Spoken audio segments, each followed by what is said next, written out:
Clip number 774۔ اس clip میں آپ قرآن پاک کی سورہ مریم کی آیت نمبر 17 سے 19 تک کی تلاوت، ترجمہ اور تفسیر قرآن صراط الجنان سماعت فرمائیں گے۔ بسم اللہ الرحمن الرحیم۔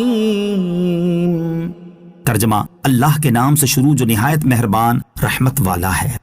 فاتخذت من دونهم حجابا فأرسلنا إليها روحنا فتمثل لها بشرا سويا۔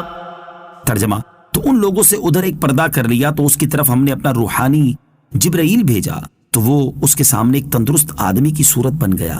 فاتخذت من دونهم حجابا، تو ان سے ادھر ایک پردہ کر لیا۔ جب حضرت مریم رضی اللہ تعالی عنہا خلوت میں تشریف لے گئی تو آپ رضی اللہ تعالی عنہا نے اپنے اور گھر والوں کے درمیان پردہ کر لیا۔ اس وقت اللہ تعالیٰ نے حضرت مریم رضی اللہ تعالی عنہا کی طرف حضرت جبرائیل علیہ السلام کو بھیجا تو آپ علیہ السلام حضرت مریم رضی اللہ تعالی عنہا کے سامنے نوجوان، بے ریش، روشن چہرے اور پیچ دار بالوں والے آدمی کی صورت میں ظاہر ہوئے۔ حضرت جبرائیل علیہ السلام کے انسانی شکل میں آنے کی حکمت یہ تھی کہ حضرت مریم رضی اللہ تعالی عنہا ان کے کلام سے مانوس ہو جائیں اور ان سے خوف نہ کھائیں، کیونکہ حضرت جبرائیل علیہ السلام اپنی ملکوتی شکل میں تشریف لاتے تو حضرت مریم خوفزدہ ہو جاتی اور آپ علیہ السلام کا کلام سننے پر قادر نہ ہوتی۔ نوری وجود بشری صورت میں آ سکتا ہے۔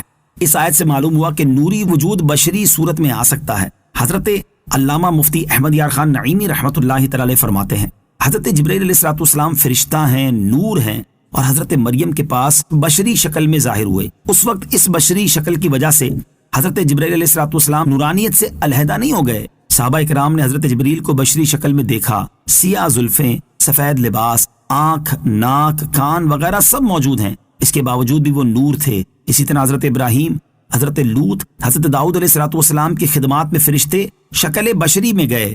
رب فرماتا ہے، هل اتاك حدیث ضیف ابراہیم المکرمین اذ دخلوا علیہ فقالوا سلاما قال سلام قوم منکرون۔ ترجمہ، اے محبوب، کیا تمہارے پاس ابراہیم کے معزز مہمانوں کی خبر آئی؟ جب وہ اس کے پاس آئے تو کہا سلام۔ حضرت ابراہیم نے فرمایا سلام، تم اجنبی لوگ ہو۔ اور فرماتا ہے، هل اتاك نبأ الخصم اذ تصوروا المحراب اذ دخلوا على داود ففزع منهم قالوا لا تخف خصمان بغى بعضنا على بعض۔ ترجمہ، اور کیا تمہارے پاس ان دعوے داروں کی خبر آئی جب وہ دیوار کود کر مسجد میں آئے؟ جب وہ داؤد پر داخل ہوئے تو وہ ان سے گھبرا گیا۔ انہوں نے عرض کی، ڈریے نہیں، ہم دو فریق ہیں، ہم میں سے ایک نے دوسرے پر زیادتی کی ہے۔ اور فرماتا ہے، وَلَمَّا أَن جَاءَتْ رُسُلُنَا لُوطًا سِيءَ بِهِمْ وَضَاقَ بِهِمْ ذَرْعًا وَقَالُوا لَا تَخَفْ وَلَا تَحْزَنْ إِنَّا مُنَجُّوكَ وَأَهْلَكَ إِلَّا امْرَأَتَكَ كَانَتْ مِنَ الْغَابِرِينَ۔ ترجمہ، اور جب ہمارے فرشتے لوط کے پاس آئے تو انہیں فرشتوں کا آنا برا لگا اور ان کے سبب دل تنگ ہوا، اور فرشتوں نے کہا، آپ نہ ڈریں اور نہ غمگین ہوں، بے شک ہم آپ کو اور آپ کے گھر والوں کو بچانے والے ہیں، سوائے آپ کی بیوی کے کہ پیچھے رہ جانے والوں میں سے ہے۔ ان تمام آیتوں سے معلوم ہوا کہ فرشتے انبیاء کرام کی خدمت میں انسانی شکل بشری صورت میں حاضر ہوتے تھے، مگر اس کے باوجود وہ نور بھی ہوتے تھے۔ غرض یہ کہ نورانیت و بشریت ضدیں نہیں،